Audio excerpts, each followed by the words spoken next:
So, as I was driving through my neighborhood on the way to work yesterday, I noticed an African American man in a black hoodie talking on a cell phone standing out in his driveway.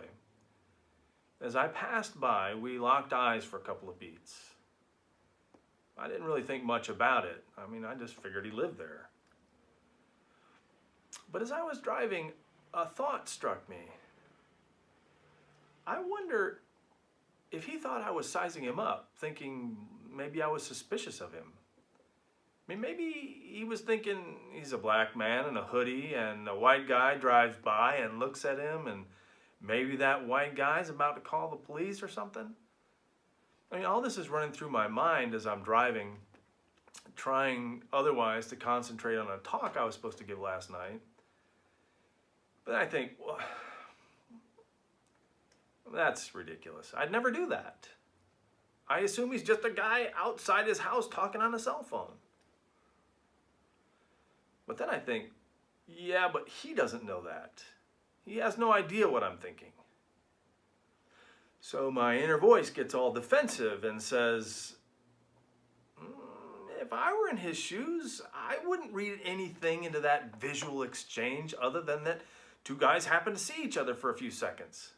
I certainly wouldn't wonder if he was suspicious of me, about to call the police. And if you start treating these kinds of chance encounters as fraught with nefarious meaning all the time, aren't you being just a little bit paranoid?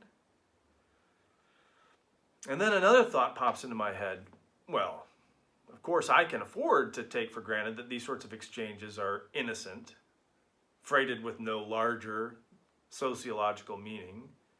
Nobody's ever called the police on me, after all. I can afford to assume that strangers don't mean me harm, because in my experience, they rarely ever have. But the way our world works, he can't afford to take the situation so casually. Too many people of color have found themselves caught up in the ugly consequences of suspicion, the immediate assumption of guilt.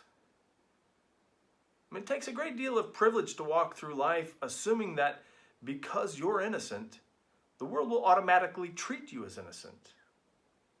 It's quite a bonanza of good fortune to believe that your experience of the world corresponds to everybody else's experience. That's how people in power can say things like, the disproportionate incarceration of black and brown bodies can probably be explained by the fact that maybe they just commit more crimes. There doesn't have to be anything sinister going on. Or, he was just trying to pay you a compliment. Why are you making such a big deal out of it? Or, so the same security guy kept showing up wherever you went in the store. That doesn't necessarily mean he was suspicious of you. Why are you being so paranoid? Or, well, there's probably a very good reason that the boss showed up at your house in the middle of the night wearing bikini briefs, holding a half-empty bottle of scotch. Why do you always have to read something into every little thing? You're so sensitive. See, people like me can afford to go through life taking for granted that because we've never been harassed or profiled, that, well, maybe other people are just making it up in their heads when they say that they have been. Because for one thing, we almost never understand other people's motivations. And so we often project our own motivations onto others, supposing them to be pretty much the same. And for another thing, if we're wrong and people actually are the targets of racist, xenophobic, sexist motivations, it doesn't have much effect on us personally. But see, that's where I think people who claim to follow Jesus ought to start having some problems. Just because we fool ourselves into thinking that we can come through this stuff unscathed doesn't mean we actually can ignore other people's oppression with impunity. That's not my problem.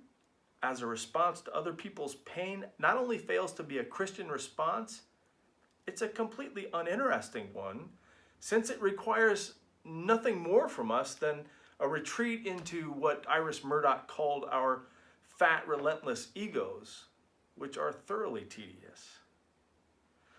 The Apostle Paul uses the metaphor of a body to suggest that we're inextricably joined together in ways that don't immediately seem apparent to us, preoccupied as we often are with whether or not the Kardashians are still at war.